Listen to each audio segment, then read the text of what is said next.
the amount of energy that you put into the questions that I asked, and I'm not just shining you on. I hope that at some time in the future you will find a border commission within the city of Lexington that you have the skill and the talent and the interest in that you will apply for. Because you've done an absolutely terrific job on this. Having said that, all right, there are a couple issues. One, and I brought up a couple issues with Linda, and she put a lot of time into this. One was the fact that we collect over $200,000 a year in transfer to occupancy tax, and I wondered how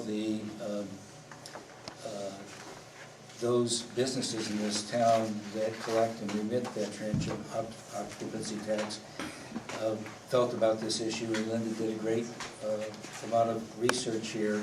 And the consensus that I come out is those people that are insulated from where the chickens would be living don't have any problem one way or the other, like George at the Hampton Inn that has a huge amount of land space, and Frank over there at the Sheridan Livery that is surrounded by asphalt as far as you can see in all directions.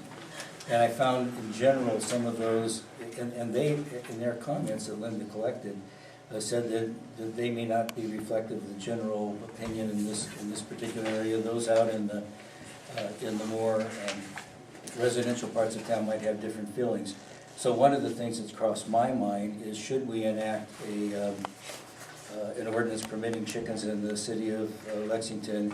I can see a requirement that no chickens be located within X number of feet, maybe 400 or something like that, of an established business that is collecting and remitting transient occupancy tax. And where I'm coming from on all of this is, why do people come to spend time in Lexington or to live in Lexington?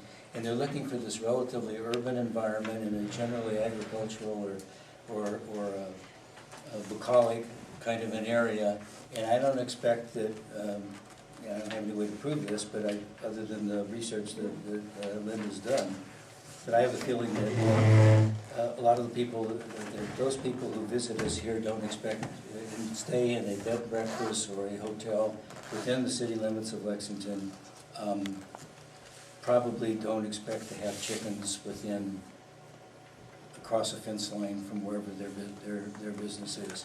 It probably is not why they chose to stay in a bed and breakfast or a hotel in Lexington. So that's one possibility. The second, and I had asked, I thought I'd ask Linda, Linda, a little bit different question, and what was remitted was a statement from Otis Mead.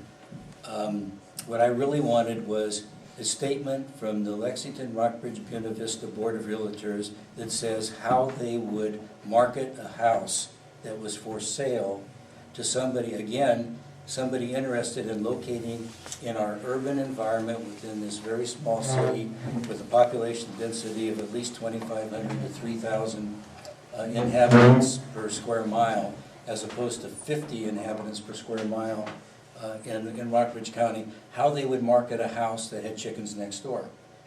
And I'd still like to see that. The statement from the Lexington, Rockbridge, Buena Vista Board of Realtors. I'd like to see them put their mark on and their statement publicly on how they would handle that. So those are two of the issues that come to my mind.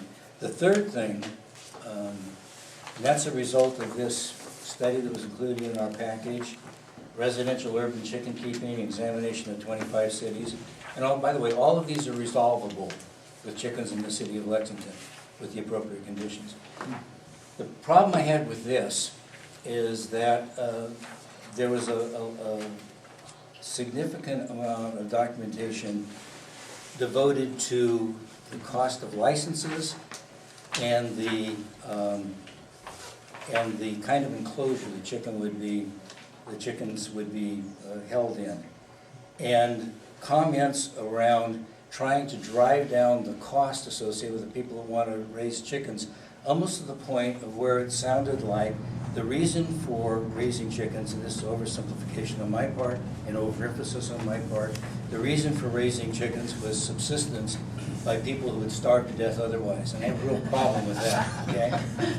So therefore, one of the conditions that I would see is that I would see very clear requirements for the kind of enclosure that that the chickens would be housed in.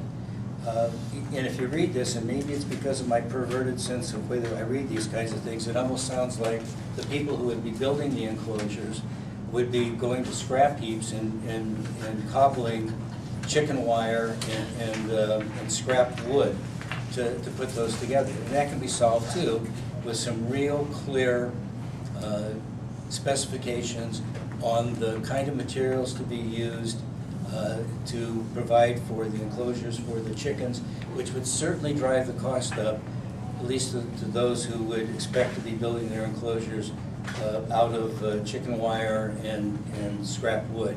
And I also have a strong feeling, and we've talked about this earlier in one of our meetings long ago and far away over at the Red Hen of all places.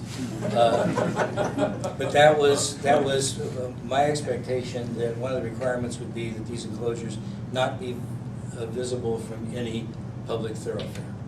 And I understand with some of the this is in opposite. This is trying to balance out the reluctance of the people that support this initiative to have minimum lot sizes like an acre or 2 acres or something like that, because there's not that many of those kinds of spots in the city of Lexington that support that. So if we don't have those if the only limitations we have is number of feet away from property lines, then I think that we also have to have requirements to say that wherever these enclosures exist, they are not viewable from public thoroughfares and right-of-ways. If your next-door neighbor can view them, that's a problem between two neighbors. I don't see the city getting involved in that. You just asked me to throw stuff out. You want to argue with me? No, I don't Okay. want to argue. Bob, had you thought about, like we did with Okay. We don't do it for you your way. Okay. So if this is a solution for 10 or 20 people in a city of at least probably 5,000 permanent residents, it's not, I don't want to even deal with that as part of the city council. I'd like to have some sense of what the number of residents that are really interested in raising chickens within the city of Lexington. And if it's less than about 50, it's not worth my time or energy as a member of city council to even consider it. I'm not about to, and I can only speak for myself, but I'm not interested in enacting an ordinance on every issue that is of value, and real value, and I understand that, of real value to some very small subset of the residents of the city of Lexington. I'm interested in enacting ordinances that have general broad appeal across the entire community. So if this is a solution for 30 or 40 families, or within 30 or 40 people, I should say, within a city that has a population of 5,000, I'm not interested in it. That's my comments for tonight.